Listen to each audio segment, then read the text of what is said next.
भी लग रही। तो इसरो का रॉकेट नाकाम हुआ है और उसके बारे में आज हर एक अखबार में, चाहे वो इंडियन एक्सप्रेस हो या फिर चाहे हिंदू हो, देख सकते हैं लगातार 2 पीएसएलवी मिशन हमारे फेल हुए हैं। आज इन सभी विषयों पर, यानी जो फेल हो रहे हैं, क्यों फेल हो रहे हैं, इसको लेकर के हम लोग बातचीत करेंगे।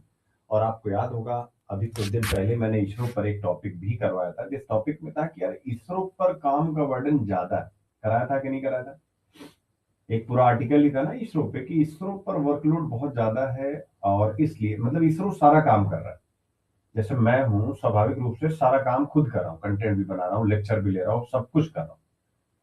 तो ऐसे में, या एक दो हमारी टीम में मेंबर हैं बस, तो इसका डिसएडवांटेज और एडवांटेज दोनों है।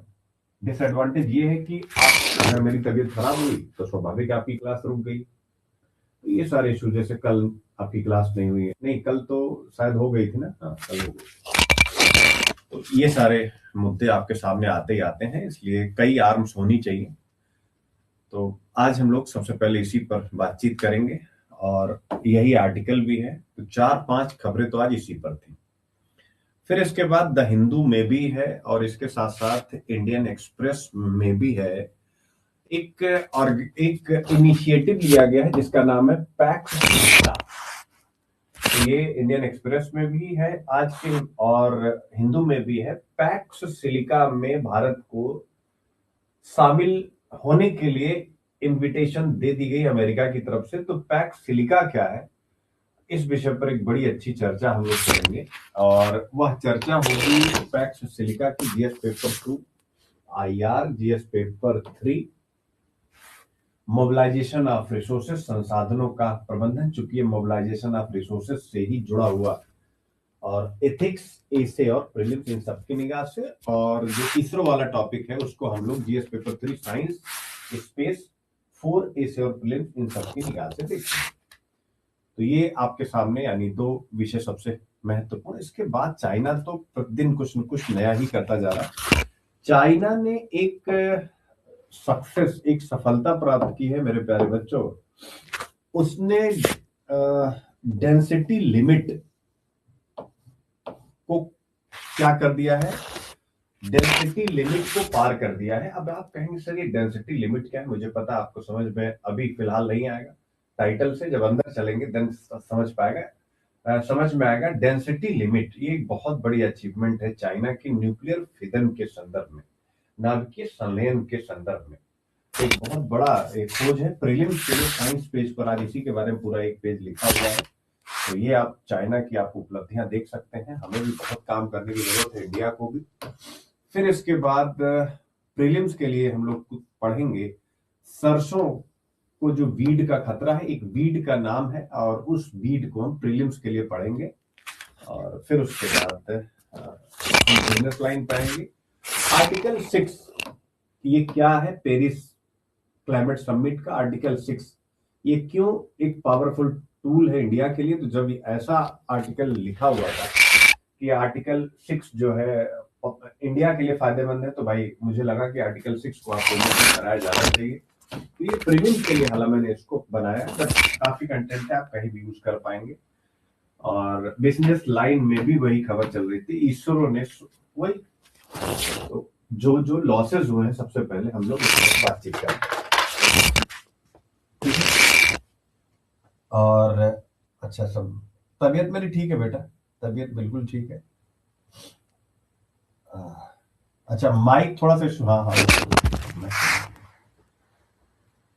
बेटे मैंने इतने कपड़े पहने ना, देख रहे हो अंदर के अंदर भी कई कपड़े, मतलब जो इनर भी होती है ना, बहुत दिक्कत हो रही। ठीक कह रहे हो आप लोग, माइक दिक्कत कर रहे हैं ना। हाँ मुझे भी लगा, कहाँ लगा भाई, गिरी गया। एक मिनट बस, चलिए अभी ठीक है, अभी ठीक हो गया है, अभी कोई दिक्कत नहीं, अभी ठीक हो गया, एक बार बताएं, अभी ठीक है? हेलो, हाँ बच्चों अभी ठीक है, अब तो मैंने ठीक कर लिया माइक। हाँ ठीक है, इसका मतलब स्टार्टिंग में जो मैंने डिस्कस किया वो कोई बात नहीं, कोई बात नहीं, चलता है कभी कभी। हाँ, तो पहला टॉपिक हम लोग आते हैं। हाँ, ज्यादा देर में खड़ा नहीं रह पाऊंगा, स्वाभाविक है। डायरेक्ट पीडीएफ पे आ करके कहानी स्टार्ट करता हूँ। और उस यही सारे टॉपिक जिनका मैं जिक्र कर रहा था बच्चों, पीएसएलवी की हालिया विफलता, यानी इसको आप ऐसा पढ़ लीजिएगा। इसरो का जो पीएसएलवी मिशन है वो हाल फिलहाल में काफी विफल रहा है, यानी फेल हो जा रहा है। तो क्यों हो रहा है, उसके पीछे क्या रीजन है, वो सारी बातें हम लोग विस्तार से यहाँ डिस्कस करने वाले हैं और उसी विषय पर हम लोग बातचीत करेंगे। ठीक है, और क्यों करेंगे, एक बार उस पर बातचीत हो जाए। अखबारों में भरा पड़ा है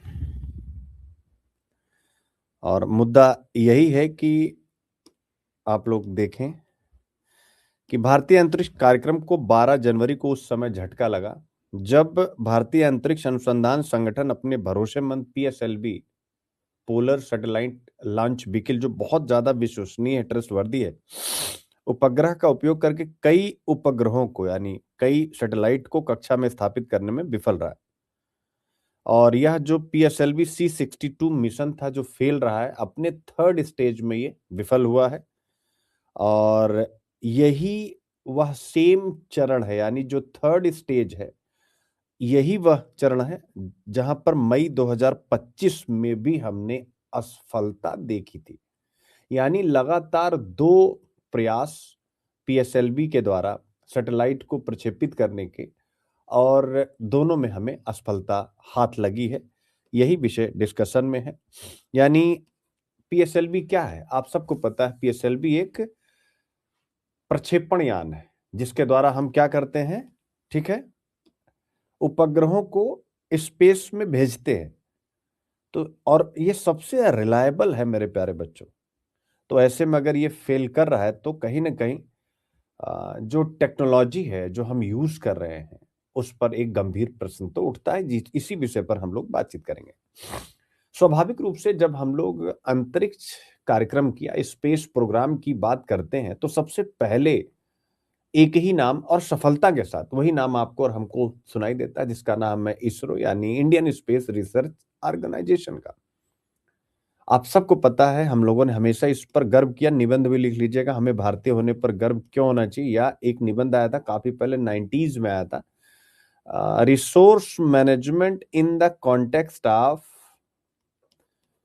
इंडिया, यानी भारत के संदर्भ में संसाधनों का प्रबंधन। दोनों, हमें भारतीय होने पर गर्व क्यों होना चाहिए, इसी इसरो इसरो ने जो हमें दिया उस बात पर कि सीमित संसाधनों में भी इसरो ने भारत को स्पेस पावर जो पूरी दुनिया में है, यानी अंतरिक्ष की शक्तियां जो विभिन्न देश, उनकी फर्स्ट पंक्ति में, उनकी अग्रिम पंक्ति में हमें खड़ा किया है।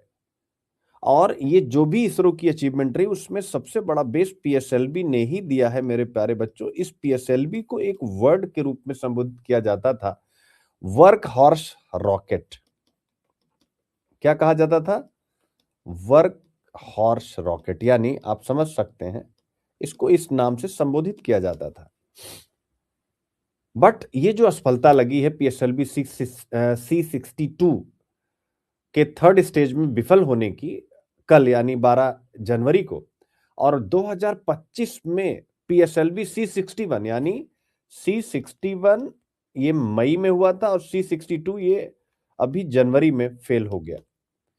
तो इसने एक महत्वपूर्ण प्रश्न खड़ा किया है, यानी जो कभी हमें भारतीय होने पर गर्व महसूस कराता था, जो संसाधनों को कैसे मैनेज किया जाए, यानी सीमित संसाधन में मैक्सिमम सफलता प्राप्त की जाए, जो इन दोनों आधारों को लेकर के चल रहा था मेरे प्यारे बच्चों, वह कहीं ना कहीं प्रश्न के घेरे में आ गया है। इसलिए एक प्रश्न तो खड़ा ही हुआ, यानी क्या भारत के, प्रश्न क्या है, क्या भारत के सबसे भरोसेमंद रॉकेट की विश्वसनीयता, ट्रस्ट पर खतरा आ रहा है। तो यही विषय यहां पर डिस्कस किया गया है और जिसको हम पढ़ेंगे किस एंगल से, स्वाभाविक रूप से देख सकते हैं सिलेबस का ही सीधा पार्ट है, GS paper 3 science and tech space आपके सामने लिखा हुआ।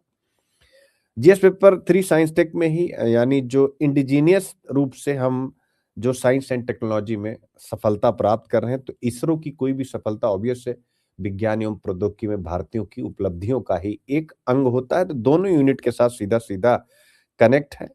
और इसमें एथिक्स केवल इसलिए लगाया गया है मेरे प्यारे बच्चों, तकनीकी नैतिकता, ये मैं केवल सिखाने के लिए कि अगर तकनीक का इस्तेमाल लोगों की भलाई में हो रहा है तो स्वाभाविक रूप से हम तकनीकी नैतिकता के मार्ग पर हैं। तो स्पेस टेक्नोलॉजी जिसमें हम इतना आगे हैं, क्या उसका लाभ आम जन तक पहुंच रहा है? अगर पहुंच रहा है तो स्वाभाविक है तकनीकी नैतिकता की स्थापना में इसरो और स्पेस साइंस की महत्वपूर्ण भूमिका है, आपको लिखना ही है, ठीक है ना?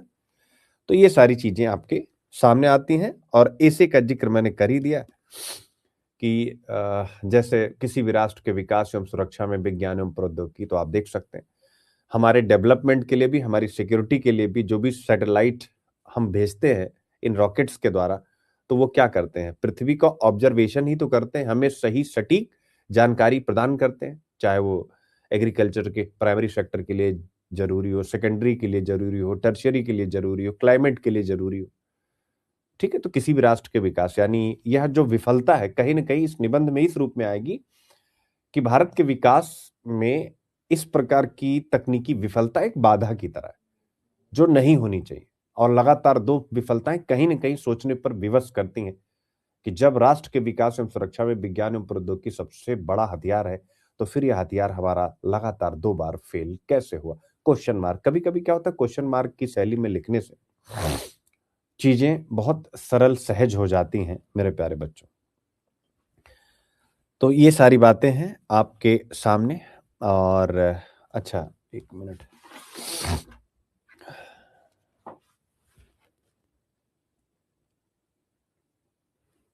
ठीक है। बहुत सारे प्रश्न आपके सामने यहाँ पर पीवाईक्यूज के हैं, पहले उसको भी देख लेते हैं चूंकि पीडीएफ में ये। अच्छा बच्चों, एक मिनट बताना, पीडीएफ में ये प्रश्न, चूंकि पीडीएफ अमूमन में चेक नहीं करता चूंकि सुबह पीपीटी सब बता ही देता हूं, तो जो पीडीएफ बन के जा रही है उसमें ये क्वेश्चन नहीं रहते हैं क्या? एक बार मुझे बताएंगे, क्योंकि उसमें लिख दिया जाता है कि अभी अभी मैंने देखा कि जो है ये पहले ही IQIP की क्लास में डिस्कस हो चुके हैं। एक बार मुझे बताइएगा तो, क्योंकि वहां भी होने चाहिए, जैसे जो बच्चे केवल पीडीएफ देख रहे हैं उनको भी। ठीक है, तो आप देखिए ढेर सारे प्रश्न आते हैं। भारत ने चंद्रयान व मंगल, देखिए यानी जो कुछ भी हम स्पेस साइंस में अचीवमेंट ले रहे हैं, 2017 आप देख सकते हैं आपके सामने, 2016 आप देख सकते हैं, अंतरिक्ष विज्ञान और प्रौद्योगिकी के क्षेत्र में यानी स्पेस साइंस एंड टेक्नोलॉजी में भारत की अचीवमेंट क्या रही आप देख सकते हैं। और इस टेक्नोलॉजी यानी स्पेस टेक्नोलॉजी का कैसे इस्तेमाल करके हम सोशियो इकोनॉमिक डेवलपमेंट कर रहे हैं, आपके सामने ये प्रश्न आया हुआ आप देख सकते हैं।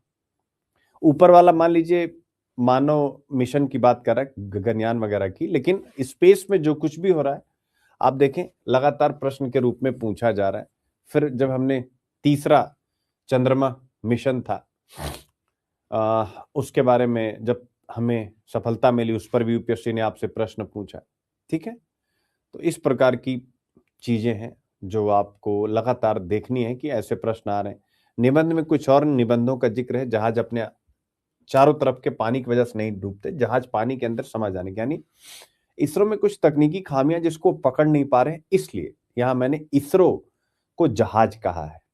जहाज एक सिंबॉलिक वर्ड है, निबंध में जहाज क्या है? एक सिंबॉलिक वर्ड है। वो चाहे जहाज आपकी सोसाइटी हो जाए, आपका समाज हो जाए, जहाज आपका पॉलिटिकल सिस्टम हो जाए, जहाज आपका इकोनॉमिकल सिस्टम हो जाए, जहाज आपका जो कुछ भी आप डाल सकते हैं, तो जहाज एक सिंबल है, यानी हम डेमोक्रेसी को भी जहाज के रूप में देखते हैं। तो जहाज अपने चारों तरफ के पानी, यानी समाज अपने चारों तरफ के पानी की वजह से नहीं डूबता। समाज में अगर जाति धर्म भेदभाव इस प्रकार की चीजें आ जाए तब समाज का पतन सुनिश्चित होता है। ये सारी चीजें आपको समझा चुका हूं। तो जहाज यानी मैंने इसरो लिया है।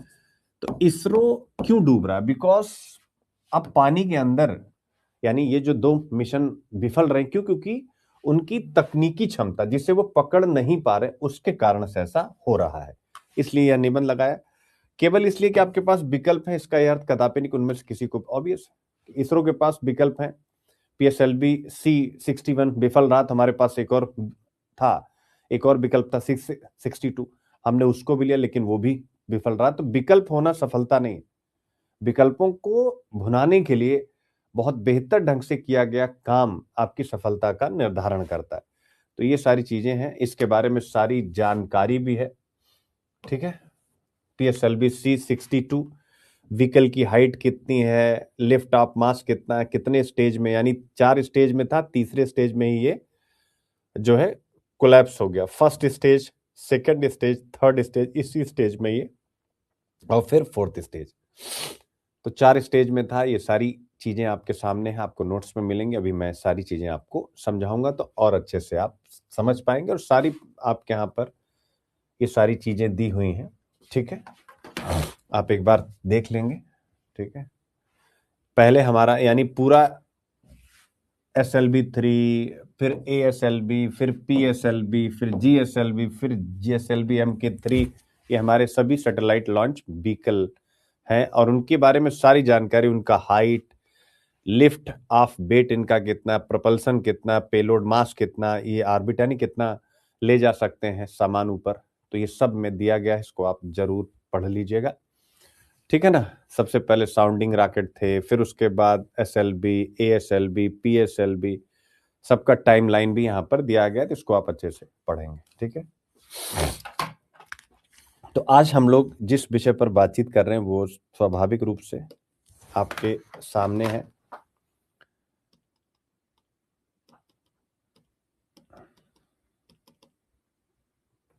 अच्छा, ये गिर गया फिर से। ठीक है,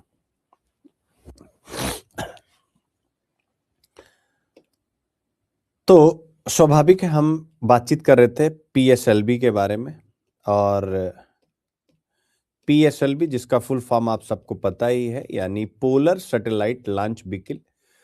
इसका उपयोग किस चीज में होता है? इसका उपयोग होता है मुख्य रूप से अर्थ ऑब्जर्वेशन सैटेलाइट EOS के रूप में, यानी पृथ्वी का अवलोकन करने वाले जो उपग्रह होते हैं, ठीक है ना, उनको स्पेस में भेजने में इसका इस्तेमाल किया जाता है अर्थ ऑब्जर्वेशन सैटेलाइट में। दूसरा इसका इस्तेमाल होता है रिमोट सेंसिंग में मेरे प्यारे बच्चों, और तीसरा होता है विदेशी उपग्रह यानी कमर्शियल जो सैटेलाइट है उनको भी ये प्रक्षेपित करता है। तो 3 रूपों में इसका उपयोग किया जाता है। इसकी सफलता दर, इसका जो सक्सेस रेट है वो लंबे समय से बहुत ऊंचा रहा, इसलिए दुनिया भर के देश अपने सैटेलाइट को स्पेस में पहुंचाने में इसरो पर बड़ा भरोसा करते हैं, और इसरो की इनकम का एक बहुत बड़ा सोर्स भी है। ठीक है, अब हाल फिलहाल में क्या हुआ है वही चीज यहां पर आपको बताई गई है। स्टेज 1, स्टेज 2, स्टेज 3 और स्टेज 4, यानी PSLV रॉकेट कितने स्टेज में काम करता है, फॉर प्रीलिम्स के लिए भी आपको याद रखना है कितने स्टेज में काम करता है, ये भी याद रखिएगा। तो 4 चरणों यानी 4 स्टेज में काम करता है, जो मैंने टिक लगाया। ठीक है, पहले 2 चरण यानी स्टेज 1 और स्टेज 2 में तो चीजें सही रही हैं। ठीक है ना। समस्या कहां आई? तीसरे चरण में स्टेज 3 में यह जो पहला और दूसरा चरण होता है वो ठोस चरण होता है, सॉलिड मटेरियल्स काम करते हैं उपग्रह को थ्रस्ट देने में। तीसरा जो स्टेज होता है यहां पर लिक्विड स्टेज बोली जाती है, तरल अवस्था बोली जाती है, और यहीं पर रॉकेट का संतुलन बिगड़ गया और वह घूमने लगा। नतीजा सैटेलाइट सही कक्षा में नहीं पहुंच सकी, और इसी कारण EOS-9 सहित कुल 16 यानी 16 सैटेलाइट स्पेस में ही खो गए मेरे प्यारे बच्चों। तो ये क्या आप सब ये जितने भी चरण है वो चरणों को समझना चाहेंगे, या आप लोगों को पता है पहले भी पढ़ाया गया, एक बार बताएंगे? क्या आप सबको ये चारों चरण प्रीलिम्स के लिए पता है?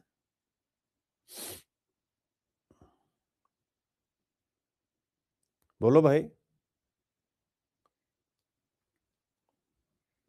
मैं आप लोगों के कमेंट देख रहा हूं, बताइए तब फिर, नहीं तो आगे बढ़ जाऊं। क्या ये चारों चरण आप सबको पता है बच्चों?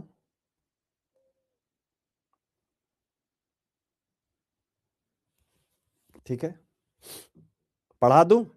ठीक है, समझा देता हूं। ठीक है, ठीक ठीक, कोई बात नहीं, बिल्कुल, क्यों नहीं, समझाना ही है। ठीक है, ठीक है, चलिए समझने की इसको कोशिश करते हैं। ठीक है, ये 4 स्टेज है जिसकी यहाँ पर आपके सामने पिक्चर है, इसी पर एक बार अच्छे से समझा रहे। इसको प्रीलिम्स के लिए थोड़ा सा दिमाग में रखिएगा, चूंकि 2 असफलता मिल चुकी है तो मे भी इसी बार उठा करके धमक दे। और तो मेरे प्यारे बच्चों, 4 चरणों में ये होता है और आपको अच्छे से पता है कि हर स्टेज अलग अलग काम करता है। पहली चीज तो ये आपको ध्यान में रखनी, क्या करती है, हर स्टेज का काम अलग अलग होता है।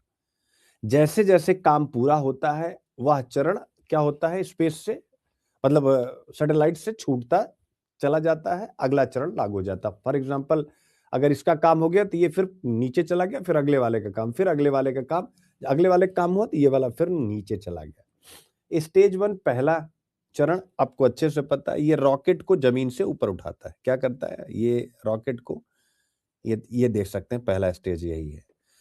क्या करता है, रॉकेट को जमीन से ऊपर उठाता है। अब इसमें कौन सा फ्यूल इस्तेमाल होता है, ईंधन, ऑब्वियस है ठोस ईंधन, मैंने पहले बताया सॉलिड फ्यूल उसे कहते हैं। ठीक है, यानी ये क्या करेगा, सॉलिड फ्यूल रॉकेट को जमीन से जोरदार धक्का देगा। जैसे आप सिंपल अगर कभी फ्लाइट वगैरह में बैठे तो स्टार्टिंग में कैसे फ्लाइट तेजी के साथ रनवे पर भागती है, जिससे उसको टेक ऑफ के लिए वो जो उसकी स्पीड की नीड है वो उसे मिल सके, या जो भी टेक्निकलिटी उसे चाहिए वो सारी चीजें मिल सके। तो स्टेज 1 पहला चरण रॉकेट को जमीन से ही ऊपर उठाता है। ठीक है, और रॉकेट को जमीन से जोरदार धक्का देता है, बहुत भारी रॉकेट को आसमान की ओर ये उठा देता है, जैसे फ्लाइट वगैरह आप देखते हैं। ठीक है, और इसके साथ ऑलमोस्ट 6 बूस्टर लगे होते हैं। और यानी ऐसे समझिए जैसे बस को चलाने के लिए सबसे पहले या गाड़ी को चलाने के लिए सबसे पहले पहला गियर लगाया जाता है, सेम वही है। या आप बाइक चलाते हैं उसके लिए भी पहला गियर लगाना ही पड़ता है। तो ये हो गया पहला स्टेज। अब इसके बाद आता है स्टेज 2। स्टेज 2 में भी जो है मेरे प्यारे बच्चों, जो ईंधन है वो लिक्विड काम करता है। शायद मैंने पहले ठोस बोल दिया था, लिक्विड ही काम करता है, यानी उसके लिए ठीक है ना, उसको करेक्ट कर लीजिएगा। यहाँ पर तरल ईंधन इस्तेमाल होने लगता है। अब तरल ईंधन आता है, रॉकेट की स्पीड को और तेज करता है और उसकी दिशा को कंट्रोल करता है कि इधर उधर भटकने ना पाए। ठीक है, और ये चरण बहुत महत्वपूर्ण होता है। क्यों, क्योंकि आ, भाई ऑब्वियस है आप रास्ते से भटक ना जाए, तो यहां से रॉकेट सही रास्ते यानी अपनी ट्रेजेक्टरी पर सेट होता है कि उसे कहां जाना है। ठीक है ना, जैसे सड़क पर चलते समय आप बाइक की या कार की स्टेयरिंग से अपनी गाड़ी को मोड़ते हैं, सेम वैसा ही ये समझिए गाड़ी की स्टेयरिंग होती है। क्लियर है। तीसरा चरण मेरे प्यारे बच्चों याद रखेंगे, तीसरा चरण ये ठोस ईंधन होता है, सॉलिड फ्यूल होता है। ठीक है ना,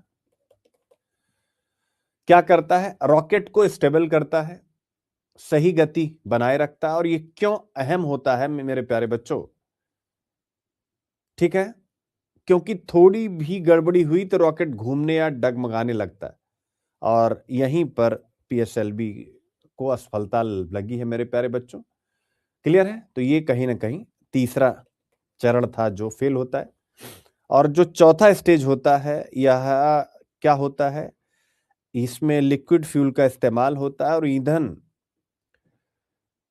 के रूप में, और यही सैटेलाइट को उसकी कक्षा यानी जहां पर उसे प्रक्षेपित करना है उसके ऑर्बिट में छोड़ता है। यानी सैटेलाइट को सही कक्षा यानी ऑर्बिट में ये ले जाता है।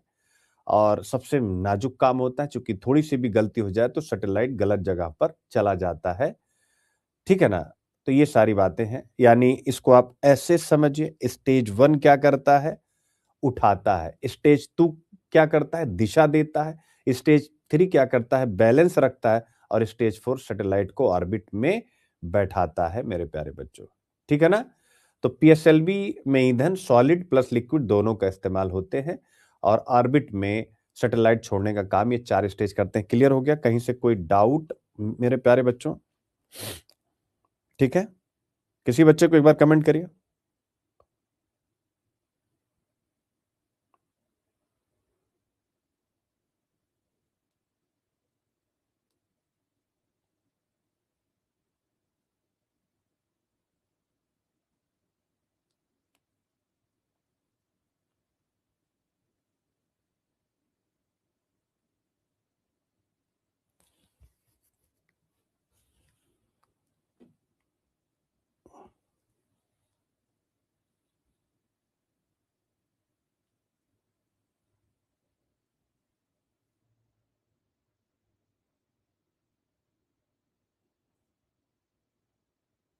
ठीक है,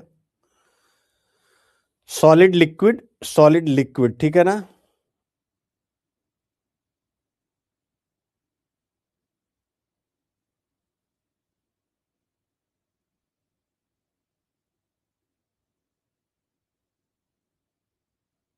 आज राज का इंटरव्यू भी है बेटा आईएएस का।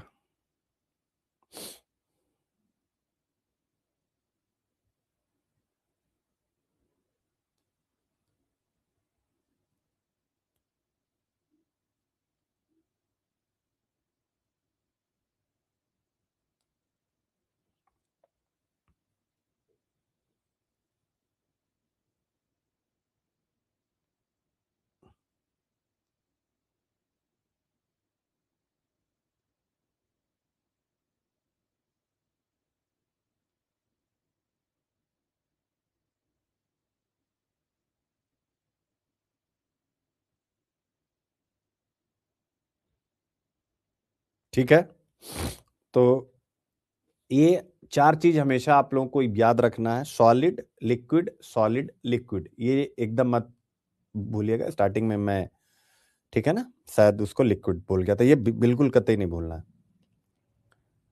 ठीक है, तो पीएसएलवी आपको पता है, सारी बातें आपको मैंने बताई, और एक ट्रस्ट तो कहीं ना कहीं इससे कम होता ही होता है। और पीएसएलवी रॉकेट मैंने आपको सारा चीज बता दिया, 4 चरणों में काम करता है और क्या क्या रहा है। अब आता है ये क्यों महत्वपूर्ण था, यानी जो छोड़ा जा रहा था, मेरे प्यारे बच्चों, ये क्यों महत्वपूर्ण था, यानी EOS 09, ठीक है ना। तो EOS 9 एक हाइपर स्पेक्ट्रल, एक शब्द इसके साथ इस्तेमाल होगा, हाइपर स्पेक्ट्रल, हाइपर स्पेक्ट्रल, यानी एक हाइपर स्पेक्ट्रल सैटेलाइट था, यानी ऑब्जर्वेशन सैटेलाइट को ही हाइपर स्पेक्ट्रल कहते हैं। ऑब्जर्वेशन, ऑब्जर्वेशन यानी ये क्या क्या करेगा, कृषि यानी फसल की निगरानी, एनवायरनमेंट की स्टडी, मिनरल्स की खोज, डिजास्टर मैनेजमेंट में मदद, और हमारी जो भी गवर्नमेंट की स्ट्रेटजी उसको बनाने में मदद करना। तो यह केवल टेक्नोलॉजिकल नुकसान नहीं है, अगर आप इसके इन सभी यूजेस को देखेंगे तो यह एक प्रकार से इकोनॉमिक और स्ट्रेटजिकल लॉस भी है, यानी आर्थिक और रणनीतिक नुकसान भी है मेरे प्यारे बच्चों। और इस विफलता को आज देख सकते हैं सभी अखबारों में एक महत्वपूर्ण स्थान दिया गया है, तो उसके पीछे रीजन है, मेरे प्यारे बच्चों, ठीक है ना। ये देखिए यहाँ पर नोट्स में लिखा हुआ भी है वो सारी चीजें। तो यह विफलता क्यों गंभीर है, क्योंकि एक ही चरण में लगातार 2 बार विफलता, जैसे आप प्री मेंस या इंटरव्यू में लगातार 2 बार किसी एक चीज में फेल हो जाए, तो इससे क्या संकेत मिलता है कि आपकी क्वालिटी में कमी थी। तो वैसे ही यहां भी इसरो के क्वालिटी कंट्रोल में कमी का इससे पता लगता है। मैन्युफैक्चरिंग या टेस्टिंग में कुछ प्रॉब्लम है जिसको पकड़ नहीं पा रहे, तो इसका असर पड़ता है भारत की ग्लोबल स्पेस मार्केट्स क्रेडिबिलिटी पर, कमर्शियल लॉन्चेस पर, इंश्योरेंस और कॉस्ट पर भी, क्योंकि इससे इंश्योरेंस बढ़ जाता है और लागत भी बढ़ जाती है। अब आता है कि courage to accept and dedication to improve are two keys to success, स्वीकारोक्ति का साहस और सुधार करने की निष्ठा सफलता के 2 मंत्र हैं, वो भी इस निबंध में कैसे आकर के जुड़ रहे हैं। क्या आप बताएंगे कि भाई इसरो का जो C62 विफल रहा, C61 भी विफल रहा, इसके बाद इसरो ने क्या किया, अपनी असफलता को स्वीकार किया और सभी कारणों की जांच के लिए एक FAC बनाई, फेल्योर एनालिसिस कमेटी बनाई है। इसको बोलते हैं courage to accept and dedication to improve. तो इसरो ने फेल्योर एनालिसिस कमेटी बनाई है जिसका उद्देश्य असली कारण पहचानना, दोबारा ऐसी गलती ना हो, तो इसलिए आप इसको वहां यूज कर लीजिएगा। अब आता है कुछ इस जो भी विशेषज्ञ होते हैं वो क्या कह रहे हैं, उनका मानना है कि क्वालिटी एश्योरेंस को और मजबूत करना होगा इसरो को, और ज्यादा ट्रांसपेरेंसी लानी होगी। और हमारे और आपके लिए क्या महत्वपूर्ण है, यानी जब आप मेंस लिखें तो पीएसएलवी की हालिया जो विफलता है मेरे प्यारे बच्चों, आपको अंत में जस्टिफाई ऐसे ही करना होता है। इसरो के लिए एक झटका जरूर है, लेकिन यह भारत के स्पेस प्रोग्राम का अंत नहीं है।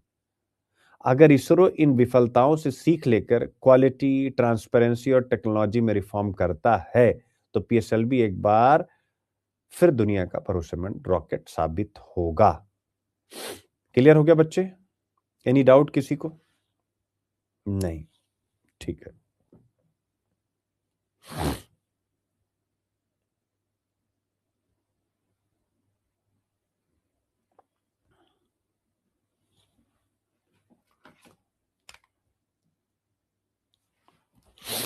अब इसके बाद एक क्वेश्चन है, उसको हम लोग प्रैक्टिस कर लेंगे तो और भी सारा टॉपिक निकल करके चला आएगा। क्वेश्चन है, the repeated failure of PSLV missions at the third stage has raised concern about the reliability of India's launch vehicle program. Discuss the क्यों ऐसा हुआ, उसके इम्प्लीकेशन क्या है और आगे क्या करने की आवश्यकता है। तो आप देखिए, अगर यूपीएससी आप ऑप्शनल आपका धुआंधार मजबूत है, इथिक्स और ऐसे मजबूत है, तो जीएस 1 2 3 पेपर तो यहीं से आपका सारा निपट जा रहा है। निपट रहा है कि नहीं निपट रहा है, लेकिन उसके बाद भी अगर आप ना समझ पाए अपनी जर्नी को तो फिर उसके जिम्मेदार आप स्वयं हैं। ठीक है, अब आगे बढ़ते हैं। मेरे प्यारे बच्चों, जो भी यूपीएससी की तैयारी करना चाहते हैं, यानी ऑप्शनल की मेंटरशिप प्लस क्लासरूम प्रोग्राम दिया गया है। अच्छा, पीएसआईआर ऑप्शनल वाले बच्चे पूछ रहे हैं, तो पीएसआईआर, सोशियोलॉजी, एग्रीकल्चर, इन सब ऑप्शनल का मेरे पास जो है वो मेंटरशिप है, यानी मेरी पर्सनल व्हाट्सएप की मेंटरशिप, जिसमें क्लास केवल उतनी है, जैसे मान लीजिए हफ्ते में एक क्लास हुआ, मैंने पीएसआईआर पेपर 2 बता दिया कैसे हम अप्रोच कर रहे हैं, उसके बाद सारी मेरी व्हाट्सएप मेंटरशिप है, सारा कंटेंट मेरा है, आपको अपनी तरफ से कुछ अरेंज नहीं करना है। तो बाकी हिस्ट्री और हिंदी की लॉन्ग क्लासेस भी हैं और आप सब हमारे साथ अवश्य जुड़ सकते हैं। हमारा कॉन्टैक्ट नंबर है, आप जरूर कनेक्ट हो। और मेंटरशिप तो समझिए कि न्यू नॉर्मल है। ठीक है, 1 महीने तक किनारे रहने के बाद अमेरिका ने भारत को पैक्स सिलिका में शामिल किया। अब ये पैक्स सिलिका देख सकते हैं आज अखबार में चर्चा में, और एक बहुत बड़ा मूव भी है इंडिया और अमेरिका के रिश्तों में सुधार का। ये अमेरिका ने भारत को अपने US led strategic technology initiative, याद रखेगा, यानी नई नई जो तकनीकें हो रही है, पैक्स सिलिका में फुल मेंबर के रूप में शामिल होने का निमंत्रण दे दिया है। मेरे प्यारे बच्चों, अभी हम केवल इसी निमंत्रण के बारे में सोचते हैं। और इस टॉपिक पे हम आगे बढ़े उसके पहले 2-4 पॉइंट हमें और आपको जानना जरूरी था कि आज की जो बच्चों ग्लोबल पॉलिटिक्स है ना, आज की जो विश्व राजनीति है, वो केवल बॉर्डर्स कि भारत पाकिस्तान के बीच का बॉर्डर, भारत चाइना के बीच का बॉर्डर, यानी केवल सीमाओं, सेनाओं, आर्मीज या परमाणु हथियारों, न्यूक्लियर वेपन्स तक सीमित नहीं रह गई। क्या आप इस बात से एग्री करते हैं? यानी वैश्विक राजनीति में हम केवल ये 2-3 चीजें जो पहले चर्चा में रहती थी, अब वही नहीं रही। अब उसकी जगह क्या आ गई? वही है पैक्स सिलिका। 21वीं सदी की असली शक्ति क्या है? आप कहेंगे sir, number 1 technology, number 2 artificial intelligence, और नंबर 3 क्या है? सेमी कंडक्टर्स, और चौथा इन्हें कंट्रोल करने वाली, इन्हें नियंत्रित करने वाली सप्लाई चेन। समझिएगा, यानी सप्लाई चेन भी एक महत्वपूर्ण ग्लोबल पॉलिटिक्स का एक एलिमेंट हो चुका है। तो सिंपल सी बात है, वैश्विक राजनीति केवल सीमाओं, सेनाओं और नाभिकीय हथियारों तक सीमित नहीं रह गई। आज वैश्विक राजनीति में जो निर्णय विभिन्न देश, विभिन्न संगठन लेते हैं, उसमें टेक्नोलॉजी कॉपरेशन बड़ा महत्वपूर्ण होता है। उसमें जो रेयर अर्थ एलिमेंट्स होते हैं, क्रिटिकल मिनरल्स होते हैं, जैसे सेमीकंडक्टर का मैंने जिक्र किया, आर्टिफिशियल इंटेलिजेंस का जिक्र किया, जैसा मैंने सप्लाई चेन का, ये सब भी बहुत महत्वपूर्ण भूमिका निभाते हैं। और इसी जो मैंने आपको दिया, यही कारण है जो मैंने आपको बताया कि केवल 3 चीजों पर, यानी पहले सीमाएं, हमारी सीमाएं किसके साथ मिल रही हैं, किसका सीमाओं के कारण हमारे साथ इंटरेस्ट है, हमारे किसके पास न्यूक्लियर वेपन्स हैं, किसके पास कितनी बड़ी आर्मी, उसको देख करके रिश्ते तय होते थे, ग्रुप्स बनते थे। लेकिन अब उसके आगे की एक कहानी हो चुकी है, और उसी कहानी का एक रूप है कि अमेरिका ने भारत को अपने US led strategic technology initiative PACS silica में फुल मेंबर के रूप में शामिल होने का निमंत्रण दिया। ठीक है, दिसंबर 2025 में इसका बैकग्राउंड है, जब ये लॉन्च हुआ था तो भारत को इससे बाहर रखा गया था। अब भारत अमेरिका ट्रेड डील पर जो नेगोशिएशन है वो निर्णायक चरण में है, यानी हम ट्रेड डील भी कर रहे हैं और उसके साथ साथ ही अमेरिका की तरफ से एक पॉजिटिव इनिशिएटिव भी हमारे लिए लिया गया है। तो ऐसे में यह कदम स्वाभाविक रूप से इंडिया यूएस रिलेशन में जो टेंशन है, जो एक तनाव है, उसको कम करने का भी संकेत देता है। मैं नहीं कह रहा हूं कम हो गया, लेकिन एक संकेत दे रहा है। तो ये एक अच्छी न्यूज है इंडिया और जो अमेरिका के बीच में और प्लस जो अन्य सदस्य हैं। तो PACS silica securing the silicon supply chain, आपको पता है कि पूरा कंट्रोल इस पर चाइना का है। ठीक है, तो यही विषय हम लोग पढ़ेंगे और इसको पढ़ेंगे द्विपक्षीय, क्षेत्रीय और वैश्विक समूह। तो ऑब्वियस है ये एक प्रकार के, जब कई महाद्वीप के देश इसमें शामिल होते, एक प्रकार का ये एक वैश्विक समूह ही हो जाता है। तो जीएस पेपर 2 मैंने यहाँ पर लगाया हुआ आईआर में, साइंस एंड टेक्नोलॉजी, तो बताने की जरूरत नहीं है, टेक्नोलॉजिकल एक सहयोग है और तकनीक के द्वारा कैसे हम अपने संबंधों को बहाल करें और कैसे अपनी इकोनॉमी को, जीएस पेपर 3 इकोनॉमी भी लगा लीजिए, ठीक है ना, हम इकोनॉमी यानी कैसे हम मोबिलाइजेशन ऑफ रिसोर्सेस करेंगे और अपनी जीडीपी को बढ़ा करेंगे। ऐसे और प्रीलिम्स तो बताने की जरूरत नहीं है, वो डिस्कशन में आएगा। और यह इस प्रकार की पहल अंतर्राष्ट्रीय नैतिकता का भी एक उदाहरण है, जहां पर संसाधनों को सभी देशों के साथ शेयर किया जा रहा। चूंकि एक यूपीएससी ने प्रश्न भी पूछा था कि बिना साझा किए गए संसाधनों के ना तो लोकतंत्र चल पाएगा और ना ही कानून और ना ही अन्य व्यवस्था, तो इसलिए यहां पर लगाया गया है। अब आप देखिए, यानी 2024 में सेम ऐसा ही प्रश्न पूछा कि पश्चिम यानी वेस्टर्न भारत को चीन की आपूर्ति श्रृंखला पर निर्भरता कम करने के लिए एक विकल्प के रूप में और चीन के राजनीतिक और आर्थिक प्रभुत्व का मुकाबला करने के रणनीतिक सहयोगी के रूप में बढ़ावा दे रहा है। क्या ये सेम टॉपिक आज आप पढ़ रहे हैं कि नहीं पढ़ रहे हैं? एक बार मुझे बताएं, क्या आप ये सेम टॉपिक पढ़ रहे हैं कि नहीं पढ़ रहे हैं? पहले एक बार आप लोग देखिए, यानी पश्चिम यानी अमेरिका, ऑब्वियस है पश्चिम का मतलब ये अब केवल अमेरिका है बच्चों। पश्चिम यानी अमेरिका, चीन के सप्लाई चेन पर हमारी डिपेंडेंसी कम हो जाए और चीन का मुकाबला करना है तो भारत को शामिल करना पड़ेगा, ऐसा पश्चिम का मत है। तो क्या पैक्स सिलिका में भारत को शामिल करना उदाहरणों के साथ इस कथन की व्याख्या होगा कि नहीं? Explain this statement with example. सब बच्चे बताओ, थोड़ा समझ के टाइम लो, सीखना है हमें कोटा नहीं पूरा करना। यानी पैक्स सिलिका एक डायरेक्ट एग्जाम्पल है कि नहीं कि पश्चिम जो सेमीकंडक्टर हुए, जो क्रिटिकल मिनरल्स हुए, उनसे जो भी हम प्रोडक्ट बना रहे हैं या जो भी हमें इंग्रेडिएंट चाहिए, उसके लिए चीन की सप्लाई चेन पर निर्भरता को कम करने के लिए पैक्स सिलिका बनाया गया है। आप देखिए, अब इन प्रश्नों का उन बच्चों से जो खासकर ट्रेडिशनल सोच रखते हैं, मैं आपसे पूछना चाहता हूं किस आईआर की किताब में और किस नोट्स में आप लोग सर्च करिए, दुनिया में कहीं भी प्रश्न आने के बाद नहीं, प्रश्न आने के पहले ये कहां पर आपको पढ़ाया जाएगा। ना तो इस पर कोई किताब लिखी गई, ये तो जो घटनाक्रम रोज हो रहे हैं उन्हीं से उदाहरण आप बना पाएंगे। तो ये कितना महत्वपूर्ण होता है, आप इसके बारे में सोचिए। यूनाइटेड स्टेट और भारत का एक प्रश्न 2019 से हमारा और आपका पीछा नहीं छोड़ रहा है कि वाशिंगटन हमारे एम्बिशन और हमारे एस्पिरेशन को नहीं समझता, हमारे सेल्फ स्टीम को नहीं समझता। तो पैक्स सिलिका हुआ है तो हम कहेंगे कि अब थोड़ा थोड़ा समझने लगा, ऐसा अपने आंसर में लिखेंगे, क्योंकि एकदम से आप इसको नेग्लेक्ट कर नहीं सकते। ठीक है, तो पैक्स सिलिका एक विचार था जिसने एक दुनिया खोजी कैसे, इसके जो सारे मेंबर हैं, और अब वह एक तकनीकी सहयोग की दुनिया बना भी रहे हैं। तो विचार यानी पैक्स सिलिका जो है वह एक विचार है मेरे प्यारे बच्चों, और बिना लड़े ही दुश्मन को परास्त करना। ऑब्वियस है पश्चिम भारत को भी इसमें शामिल कर कहीं न कहीं चाइना पर एक दबाव बना रहा है। हम कह सकते हैं कि बिना लड़े ही दुश्मन को परास्त करने का एक उपाय है पैक्स सिलिका। अब तो शायद सारा आपके सामने खुल गया होगा। ठीक है,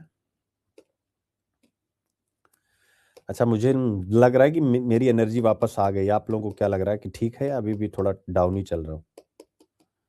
एक बार बताएं मुझे बच्चे।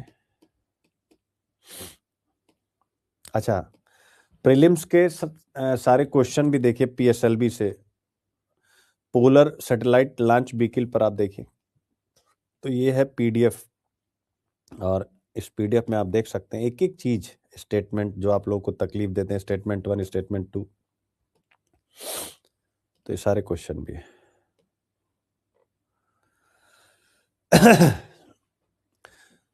तो मेरे प्यारे बच्चों, ठीक है, सिलेबस वगैरह मैंने सब आपके सामने रख ही दिया, सारा क्वेश्चन रख ही दिया। तो जैसा मैंने आप लोगों को बताया कि जो ग्लोबल पॉलिटिक्स है, अब वह ग्लोबल पॉलिटिक्स केवल सीमाओं यानी बॉर्डर्स, सेनाओं यानी आर्मीज या न्यूक्लियर वेपन्स तक सीमित नहीं है। 21वीं सदी की जो असली शक्ति है मेरे प्यारे बच्चों, वो किस चीज की? 21वीं सदी की असली शक्ति है टेक्नोलॉजी। इसीलिए देखो, तकनीक, फैक्टर ऑफ प्रोडक्शन को तकनीक बढ़ाता है, लेकिन अपने यहाँ तकनीक के क्या हालात हैं आप देख सकते हैं। सच में यार, अपने यहाँ तो सिस्टम ही गजब का हो रखा है इस समय, तो तकनीक के साथ तो जैसे बाप रे बाप। तकनीक, आर्टिफिशियल इंटेलिजेंस, सेमीकंडक्टर, और इन तीनों को नियंत्रित करने वाला सप्लाई चेन, ये अब जियो पॉलिटिक्स में एक दूसरे के साथ रिश्ते बना रहे हैं। और उसी रिश्ते का एक उदाहरण था पश्चिम, जो चाइना को काउंटर करने के लिए भारत को अपने इस प्रकार के ग्रुप्स में शामिल कर रहा है।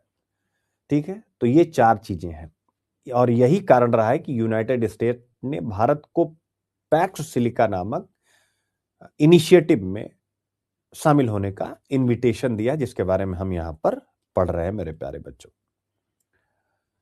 और जब वो हमें इनविटेशन दे रहा है, तो यह केवल एक टेक्नोलॉजिकल न्यूज भर नहीं, ये केवल तकनीक की खबर नहीं है कि हमको क्या मिल रहा है, यह जियो पॉलिटिक्स की एक बहुत बड़ी घटना बन जाती है। ठीक है, अब इसको समझने के लिए पैक्स सिलिका क्या है आपको यहां बताया गया है। यानी अमेरिका की लीडरशिप में शुरू की गई एक रणनीतिक तकनीकी पहल। कभी कभी यार लगता है ना, हम पता नहीं कि जो बड़ा होता है उसका डांट, उसकी मार सब एक ही जैसी है, उसका प्यार समझ में नहीं आता, आदमी कंफ्यूज होता है कि एक बार मार रहा है एक बार प्यार कर रहा है। अभी अभी आईएसएस से बाहर निकला, इंडिया की बैंड बजावे पड़ा, फिर इसमें शामिल कर रहा है इसकी, तो भाई साहब खैर, अब हम लोग यहाँ अच्छा अच्छा ही पढ़े। तो एक रणनीतिक तकनीकी पहल है। पैक्स का अर्थ होता है मेरे प्यारे बच्चों स्थिरता, स्टेबिलिटी। ठीक है, तो स्थिरता और व्यवस्था यानी, और सिलिका का संबंध किससे है? पैक्स का सिलिका का है सिलिकॉन चिप से, सेमीकंडक्टर से, और एआई इंफ्रास्ट्रक्चर। यानी सिलिका शब्द इन तीन चीजों को रिप्रेजेंट करता है, सिलिकॉन चिप, सेमीकंडक्टर और एआई इंफ्रास्ट्रक्चर। और पैक्स मतलब स्थिरता, तो आप समझ गए होंगे। यानी यह पहल उस तकनीकी व्यवस्था, टेक ऑर्डर को बनाने की कोशिश है जिस पर आने वाली दुनिया चलेगी। यानी तकनीकी व्यवस्था को बनाना जिस पर दुनिया आगे चलने वाली, हम और आप सभी देश। ठीक है, अब आता है कि एक्चुअल में जो इसको लॉन्च किया गया वो क्यों, वाई, तो ये भी बताया गया है वाई, इसे क्यों लॉन्च किया गया, वही जो उस प्रश्न में था मेरे प्यारे बच्चों, चाइना वाले प्रश्न में। और आप सोचिए 24 का प्रश्न सीधा सॉल्व हो रहा है, मैं कुछ नहीं कर रहा हूं, अपने आप पूरा कंटेंट है, आपको हर चीज मिलती है, आप खोज खोज करके खुद पढ़िए। यानी इसमें डिस्कस किया गया है कि ये जो हमें शामिल किया गया है, यानी पश्चिम जो हमें शामिल कर रहा है, इस सवाल का और क्यों हमें शामिल कर रहा है, या इस पहल की जरूरत क्यों पड़ी, इसको समझने के लिए सबसे पहले इसमें चाइना को समझाया गया। कहा गया कि भैया हमें पहले चाइना को समझना होगा। तो आपको अच्छे से पता, पिछले 2 डिकेड में चाइना ने क्या किया, मैन्युफैक्चरिंग में सबका फादर बन चुका है, यानी विश्व का मैन्युफैक्चरिंग बैकबोन हो चुका है। इलेक्ट्रॉनिक्स में ग्लोबल कंट्रोल उसी के पास है, रेयर अर्थ उसी के पास है, और टेक का जो सप्लाई चेन है वो उसके पास है। बहुत अच्छी पकड़ बना ली है मेरे प्यारे बच्चों। और अभी आपने देखा कि उसने अपने प्रोडक्ट जो चाइना भेज रहे थे उस पे कहा कि तुम इसका डुअल यूज नहीं कर सकते हो, कई इंग्रेडिएंट ऐसे होते हैं उनका आप दोहरा यूज कर सकते हो, उसने बैन किया। यानी सप्लाई चेन पर उसका पूरा कंट्रोल है। ऐसा कोविड-19 के समय भी हम लोगों ने देखा था, आपको पढ़ाया भी गया था कि पूरी दुनिया ने देखा कि सप्लाई चेन रुकते ही इकोनॉमिक्स ठप हो जाती है।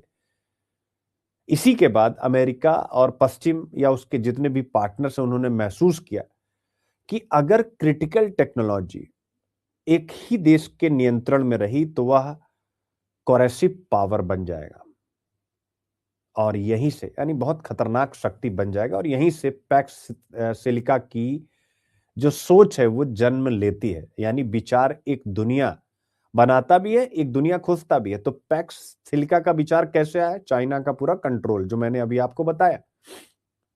क्लियर है कैसे विजनरी डिसीजन लिए जाते हैं? इंट्यूशन एंड लॉजिक से।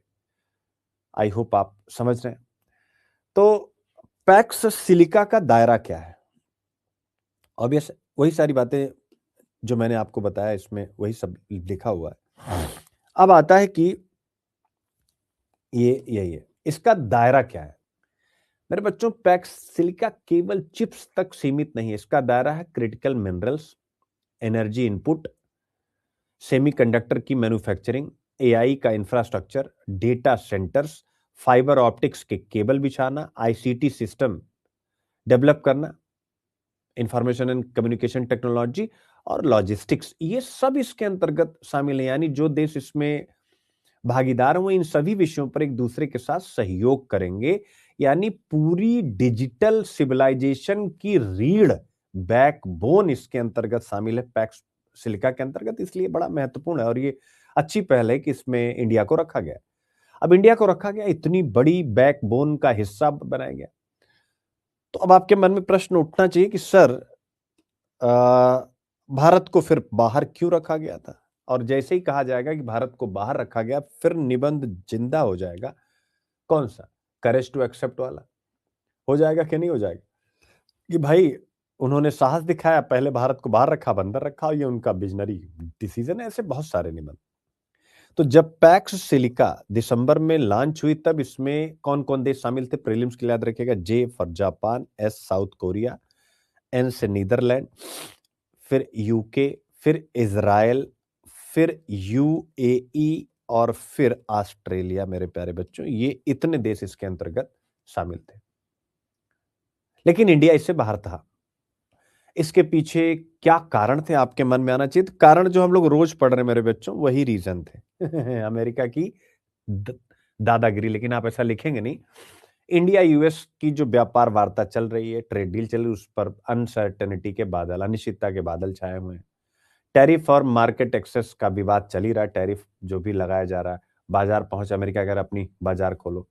इसके अलावा स्ट्रेटेजिक हेजिटेशन भी एक बहुत बड़ा फैक्टर रहा कि अमेरिका के साथ इंडिया भी हेजिटेट कर रहा था, क्योंकि अमेरिका कब बदल जाए कुछ पता नहीं। और ट्रंप की भी ऐसी ही सोच थी। तो जब इस प्रकार की स्थिति थी, तो यह स्थिति भारत अमेरिका के संबंधों में एक, हम कह सकते हैं अस्थाई नहीं, परमानेंट नहीं, एक नॉन परमानेंट स्टेगनेशन यानी अस्थाई ठहराव दिखाती थी। तो आप कहेंगे सर अस्थाई ठहराव दिखाती थी, तो फिर ऐसा क्या हो गया कि अचानक सब बदल गया? वो भी यहां लिखा हुआ। यानी अचानक क्या बदला? तो 3 बड़े बदलाव शुरू हुए। पहला मेरे प्यारे बच्चों, ट्रेड नेगोशिएशन में प्रगति, यानी भारत और अमेरिका के बीच व्यापार वार्ता अब निर्णायक दौर में पहुंच गई है।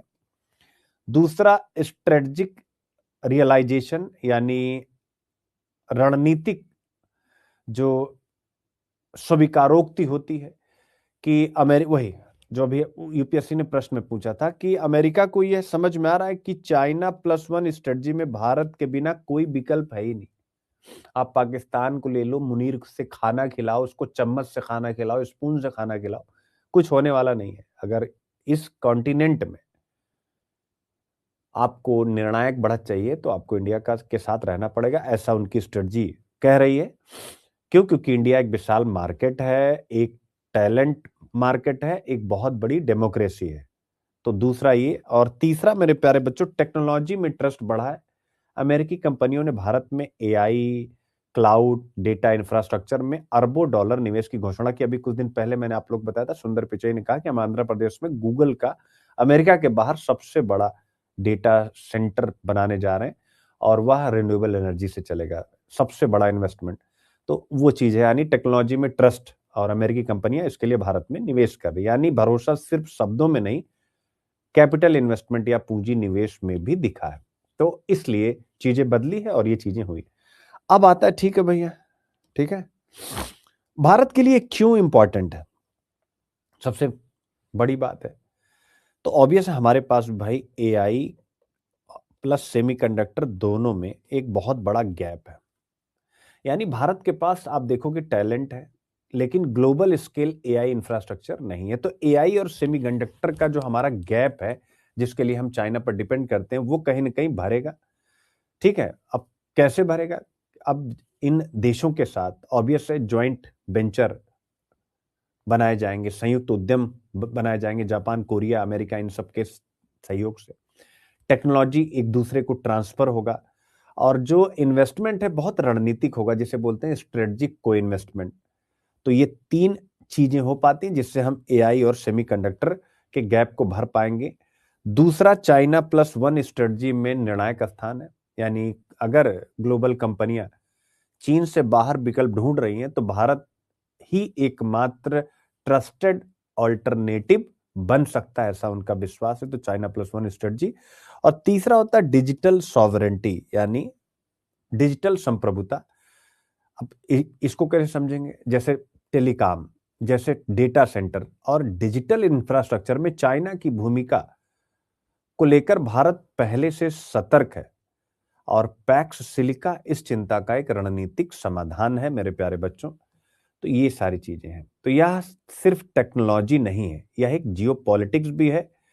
पैक्स सिलिका को ऐसे समझिए, कोल्ड वॉर में जैसे नाटो था, 21वीं सदी में टेक्नोलॉजी ब्लॉक्स अब लीडर के रूप में निकलेंगे। यानी एक नया टेक कोल्ड वॉर आर्किटेक्चर यहां से बन रहा है। यानी तकनीक में भी शीत युद्ध की चीजें यहां पर बन रही है। तो ये आप यहां से देख सकते हैं मेरे प्यारे बच्चों। ठीक है, और यही आपका आता है। India has been invited to join the US-led Pax Silica initiative after initial exclusion. Examine the strategic significance of Pax Silica for India and analyze the reason behind the recent shift in the US position. राज की call भी आई है, राज का message भी आया है। तो अभी मैंने क्या किया है, इस बार किसी भी बच्चे का मैसेज हो रहा है तो सीक्रेट ही रख रहा हूँ, किसी को बताता नहीं हूँ। तो एक बार मैं उससे बात कर लूँ, बस इतना मुझे पता लग जाए कि हालांकि वॉइस नोट भी आ गया है, तो मैं चाहूँ तो यह सुना सकता हूँ, लेकिन नहीं सुनाऊंगा इस बार। मैंने पहले से अब आगे मैं जैसे बच्चे पास हो जाएं, बस इतना ही मेरा रोल रहेगा, बाकी ठीक है। तो एक बार मैं बात कर लूँ, आप लोगों को बताऊं किस बोर्ड में था। तब तक आप लोग ये प्रश्न देखिए। ठीक है,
ओके, अच्छा गया ना? बस ठीक है, इससे ज्यादा क्या ही सुनना है। ठीक है, चलो घूम लो फिर, अभी रात तक आना है। ओके बेटा, ओके ओके।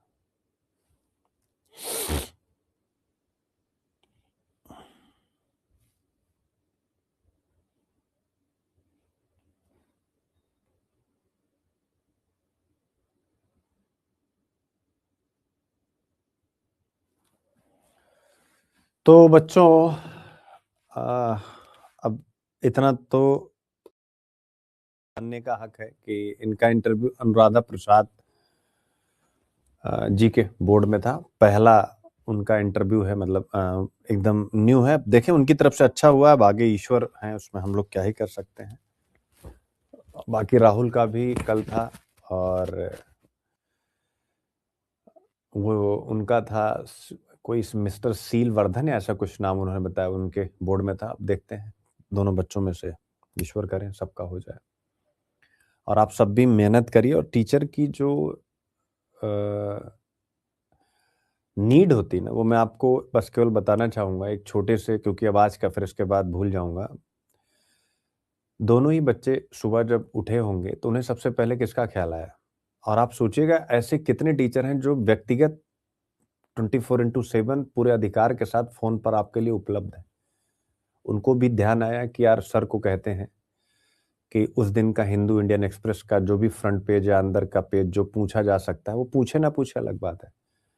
तो मेरी तबीयत नहीं ठीक थी, उनको भी बना करके दिया। सुबह सुबह इनका भी मैसेज आया कि सर जो है वो हिंदू और इंडियन एक्सप्रेस का फ्रंट पेज और ये बना करके दे दीजिए। फिर इनको भी बना करके दिया। तो यही मेरा कहने का मतलब है कि सिलेक्शन मेरे बच्चे इसी से हो पाएगा जिसमें मेरा और आपका जो रिलेशन है ना, बड़ा गहरा होना चाहिए, और एक दूसरे के कॉम्प्लीमेंट्री बनना चाहिए। एक दूसरे के क्रिटिक, गुरु और शिष्य अगर क्रिटिक हो गए फिर तो, और शिष्य अगर क्रिटिक हो गया तब तो समझिए वो डूबा है। आप किसी को भी देखिएगा, आप लोग हमेशा नोटिस करते होंगे, जैसे आप लोग ऑनलाइन में है, सोशल मीडिया में, तो बकवास लोग करने आ ही जाते हैं, लेकिन जो लोग भी क्रिटिक करते हैं ना, वो जीवन में असफल है बेटे।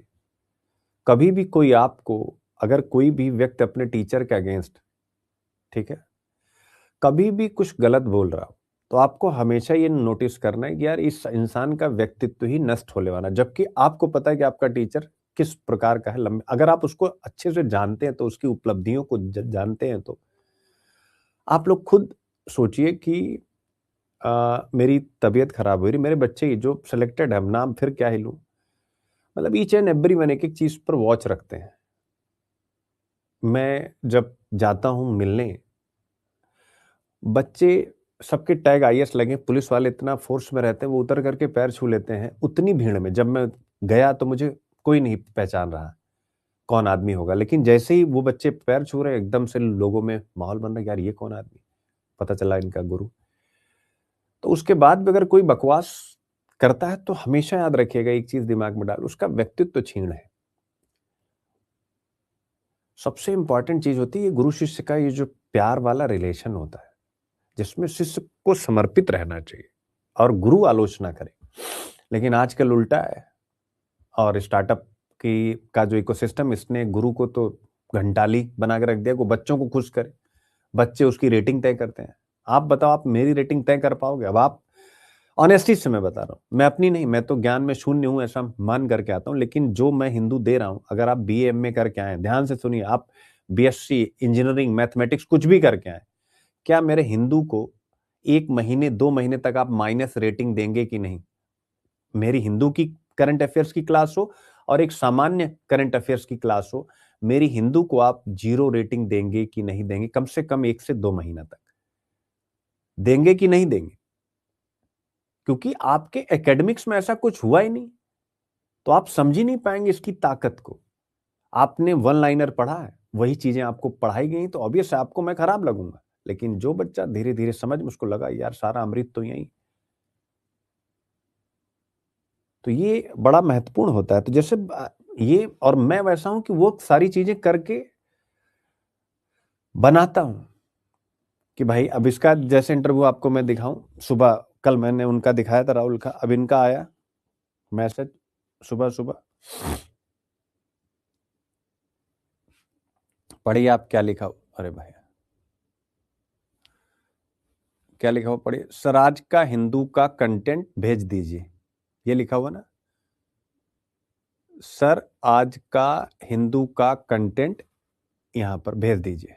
फिर उसके बाद पूरा अखबार भेजा हूं, और तबीयत बिल्कुल ठीक नहीं है मैं। फिर उसके बाद इनका, चूंकि फिर एक एक प्रश्न इंटरव्यू कैसे पूछ सकता है। दूसरा इसरो की PSLV C62, यानी आपको भी पढ़ा रहा हूं, क्या खबर है, इंटरव्यू में कैसा पूछ सकता है। फिर आप देखिए, तो कहने का मेरा मतलब है कि हमें समय लगेगा, चूंकि हमारा बैकग्राउंड वीक है। आपको और मुझको सफलता पाने में समय लगेगा बेटा, टीचर की ही गलती नहीं होती है। हमें समय लगता है, पेशेंस लगता है, तब आपको जा करके चीजें मिल पाती। मैं शूटिंग कर रहा था, पिछला साल मैंने बड़ी मेहनत की, ध्यान से समझिएगा। पिछला साल मैंने, और सब कुछ मैं सीख चुका हूं, लेकिन फिर भी मुझे गुरु की जरूरत है। अभी मैंने छोड़ी हुई थी, तो मैंने किसी से बात किया कि घर पे ही आकर के मुझे, जो कि मैंने अपने घर में सिस्टम डेवलप कर लिया है, तो आकर के मुझे मतलब हफ्ते में एक दिन वो ट्रेनिंग करा जाए। बगैर गुरु के नहीं हो सकता। मैं पिछले 15-20 दिन से घर में तो प्रैक्टिस कर ही सकता हूँ ना, लेकिन मैं नहीं कर पा रहा हूँ, क्योंकि वो मोटिवेशन ही नहीं मिल रहा है। तो गुरु के बिना काम नहीं होता है। ठीक है, सेलेक्ट हो जाए उसके बाद मत बात कीजिए, किसने कहा कि आप बात कीजिए, लेकिन कम से कम सिलेक्ट तो हो जाइए। जितेंद्र कह रहा नहीं सर, मैं तो पहली बार में समझ गया था। ठीक है, तो अब आता है पैक्स सिलिका पर प्रीलिम्स के क्वेश्चन भी बन गए। यही PDF है बच्चों, इसमें आप डेली कितने क्वेश्चन की प्रैक्टिस करते हैं आप खुद देख लीजिए प्रीलिम्स के। अब आते हैं सरसों के लिए खरपतवार का खतरा और इनका मुकाबला करने के लिए इनोवेटिव समाधानों की जरूरत है। प्रीलिम्स के लिए बच्चों, तो अब इसमें केवल मुझे जो आपको बताना था कि सरसों में खासकर राजस्थान और हरियाणा, जहां पर सरसों अच्छी खासी उपजाई जाती है, यहां पर एक जो है खरपतवार आ गई है, बीड आ गई है, जिसका नाम है ओरा बैंकी। क्या नाम है? ओरा बैंकी। इंग्लिश में से बोलते हैं ओरो बैंकी, ठीक है, और हिंदी में बोलते हैं मारगोजा। मारगोजा, बस आपको इतना ही बताना था। तो सरसों में कौन सी खरपतवार लग रही है आप देख सकते हैं, मैंने आपको बता दिया, ओरा बैंकी, और हिंदी में बोलते हैं मारगोजा। ठीक है ना, तो ये खरपतवार है मेरे प्यारे बच्चों। और सबसे बड़ी बात है, पैरासिटिक बीड है, प्रीलिम्स में थोड़ा और घुसता है, यानी परजीवी खरपतवार है। यानी अगर सरसों की जड़ से चिपक गया तो परजीवी है, अपने ऊपर तो इसके पास कुछ है नहीं, तो जिस जड़ पे चिपकेगा उसका पानी, उसका न्यूट्रिएंट, उसका कार्बन सब चूस लेगा।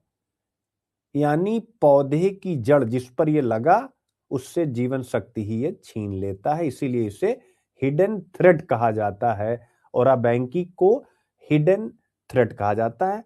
क्यों? क्योंकि ये परजीवी है, जिस जीव पर लगा, तो सरसों पर लगा तो उसकी बैंड बजा करके रख दिया। क्लियर हो गया? इससे ज्यादा क्या ही इसमें बताया जाए। ठीक है, तो यहां पर सारा डिटेल भी और फिर प्रीलिम्स के क्वेश्चन भी हैं, आप इनकी प्रैक्टिस कर लीजिएगा। बस जो मैंने बता दिया बेटा, ठीक है ना, वही उतना आपको पढ़ना होता है इसमें। ठीक है और आप ट्रस्ट करिएगा, अगर आप अपने सिलेक्शन को लेकर के ना उत्साहित हैं, तो मैं आपके सिलेक्शन को लेकर के, आप मानेंगे नहीं, आपसे ज्यादा उत्साहित हूं मेरे बच्चों। समझ रहे हैं आप? मतलब आपसे ज्यादा उत्साहित हूं मैं। ठीक है, तो इसलिए आप सब लोग हमेशा ये मान करके चलें कि एक ऐसे आदमी के साथ हैं और सेफ हैं। सबसे बड़ी बात है कि अगर हम लोग मेहनत करेंगे तो चीजें बदल के चले आएंगे। ठीक है,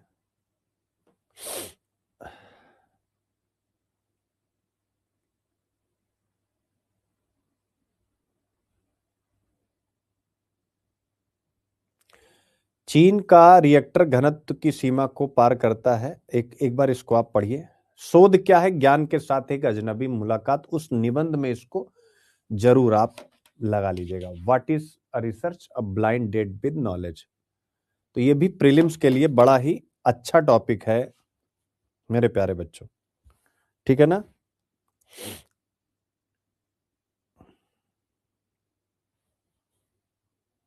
बहुत बहुत ही अच्छा टॉपिक है ये, मतलब प्रीलिम्स के लिए। ठीक है, तो आप लोगों ने अगर इसको पढ़ लिया हो तो इसमें कई टर्म है जो मैं आप लोगों को समझाना चाहूंगा। आज एनर्जी यानी ऊर्जा के क्षेत्र में सबसे बड़ी चुनौती आप क्या क्या देख पाते हैं? तो आप कहेंगे कि सर हम देख पाते हैं क्लीन, सेफ और असीमित ऊर्जा। यानी स्वच्छ ऊर्जा चाहिए, सुरक्षित ऊर्जा चाहिए और असीमित ऊर्जा चाहिए। आप मुझे बताइए तीनों किससे मिलेंगे? अगर मैं प्रीलिम्स में आपसे क्वेश्चन पूछूंगा तो आप कहेंगे सर न्यूक्लियर फिजन से, यानी न्यूक्लियर फ्यूजन से।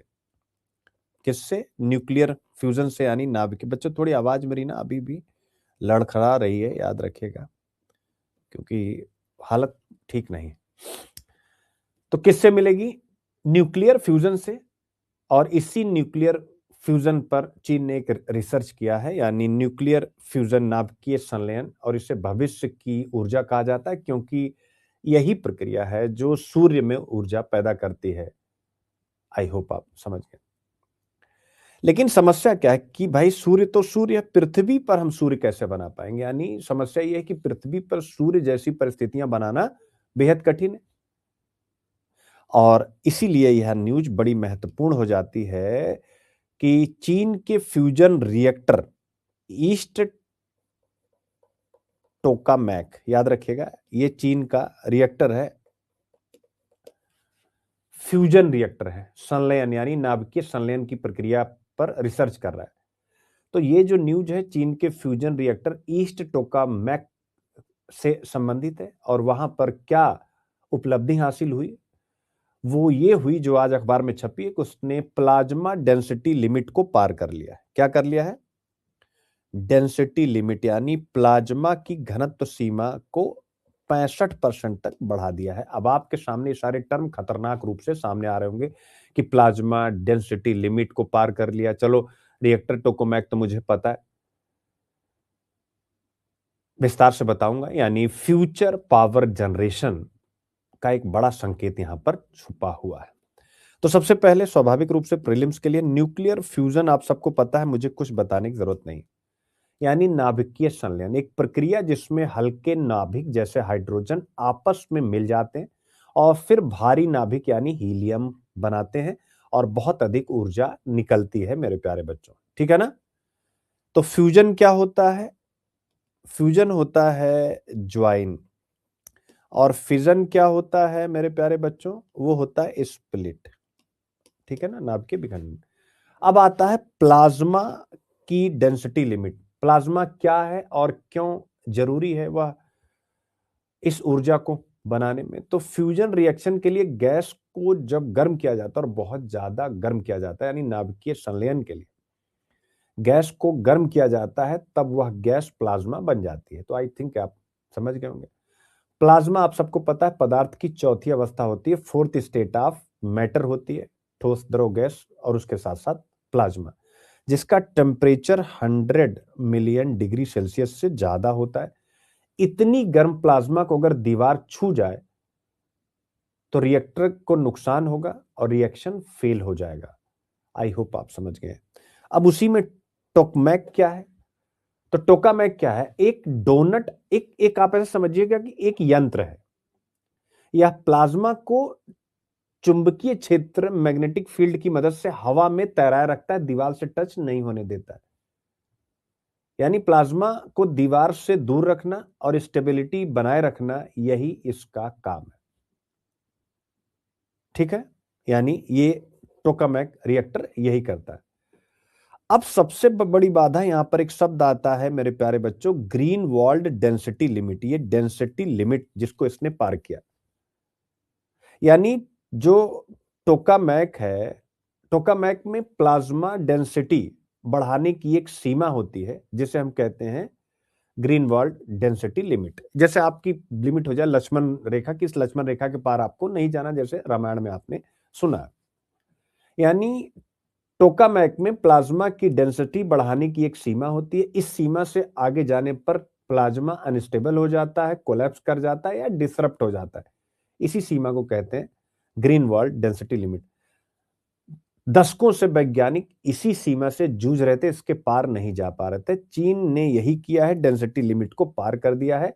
यानी चीन के ईस्ट टोकामैक ने रिपोर्ट किया कि उसने ग्रीन वॉल लिमिट के 1.3 से 1.65 गुना तक स्टेबल प्लाज्मा डेंसिटी हासिल की है, और यह डेंसिटी पहले से 65% ज्यादा है। यानी यह पहली बार दिखाया गया कि हाई डेंसिटी प्लाज्मा को स्टेबल रखा जा सकता है। आई होप आप समझ गए। तो इतना ज्यादा इसमें बहुत टेक्निकल होने की आवश्यकता नहीं है, ठीक है। तो बस आप केवल प्रीलिम्स के लिए मैंने इसमें बना भी दिया है, जो जो मैंने बोला है उस पर बस आप, कभी कभी क्या होता है कुछ चीजें ऐसी होती हैं बच्चों जिसमें हमको मास्टरी नहीं करनी, हमको बस क्या करना है कि ईस्ट टोकामैक के बारे में पढ़ लेना है, ठीक है ना, क्योंकि बहुत घुसेंगे तो चीजें, फिर उसके बाद उसी पर क्वेश्चन भी है, कथन कारण वाले, ठीक है। बस इनकी आप प्रैक्टिस कर लेंगे, इससे ज्यादा जानेंगे। आर्टिकल 6 भारत के लिए एक शक्तिशाली टूल क्यों है? अब आता है आर्टिकल 6 भारत के लिए। अब ये क्या है इसको भी आप एक बार देख लीजिए।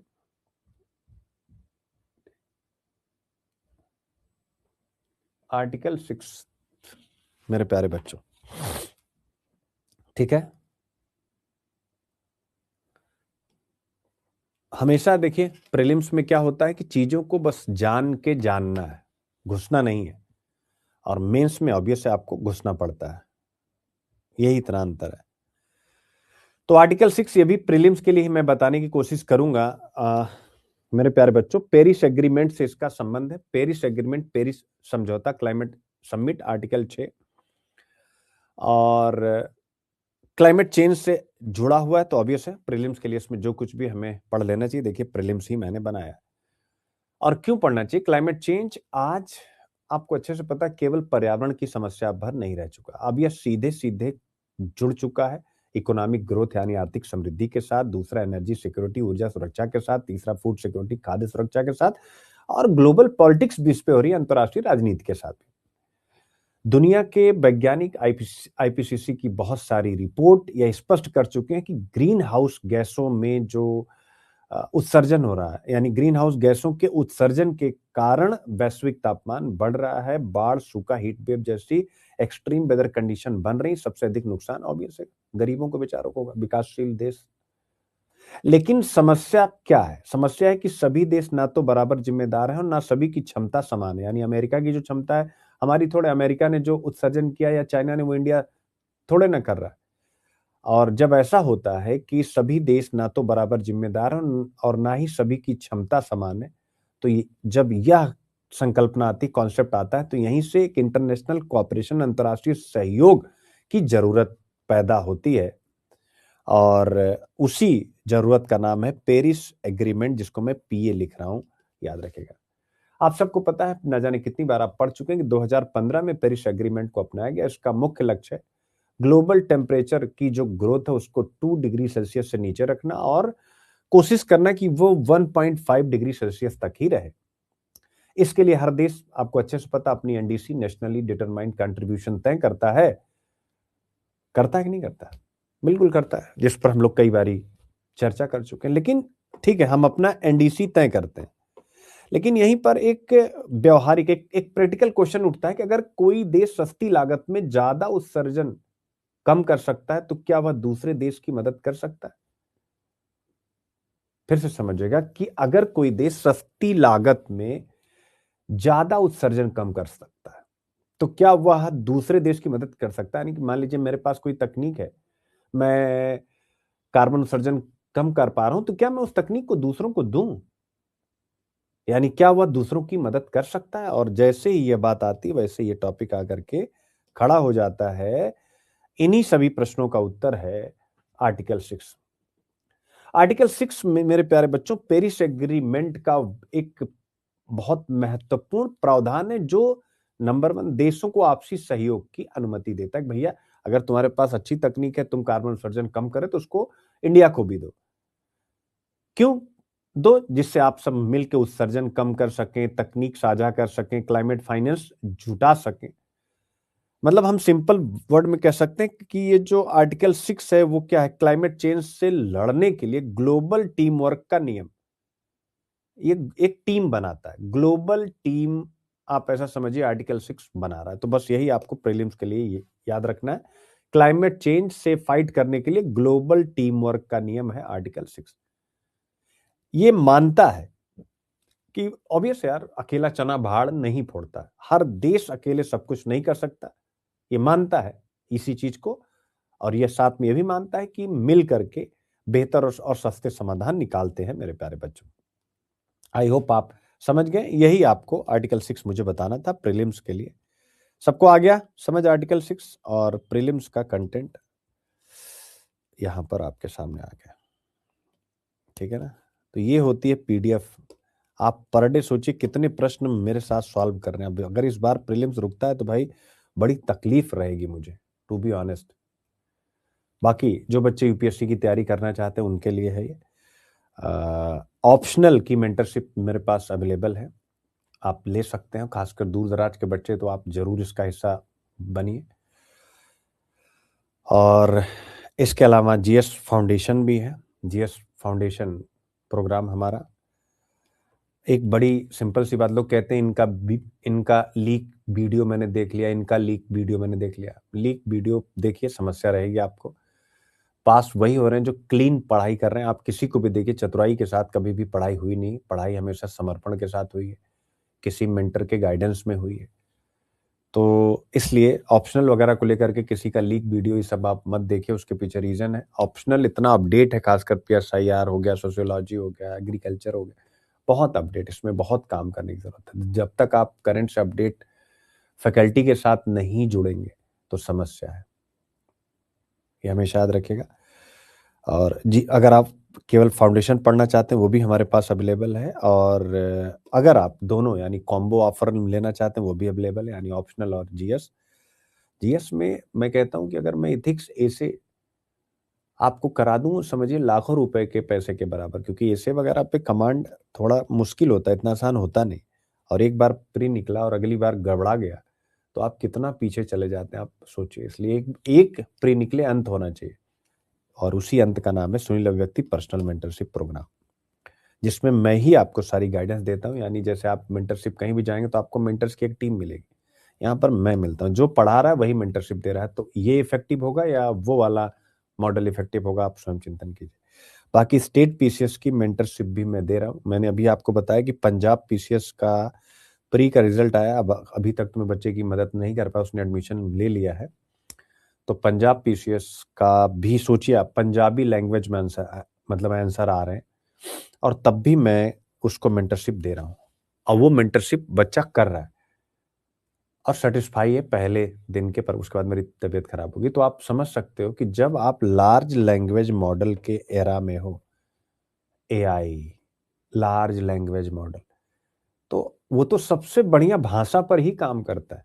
क्या मराठी, क्या पंजाबी, कंटेंट मैं दे रहा हूं, कह रहा हूं पंजाबी में बनाओ, पंजाबी में बना दे रहा है।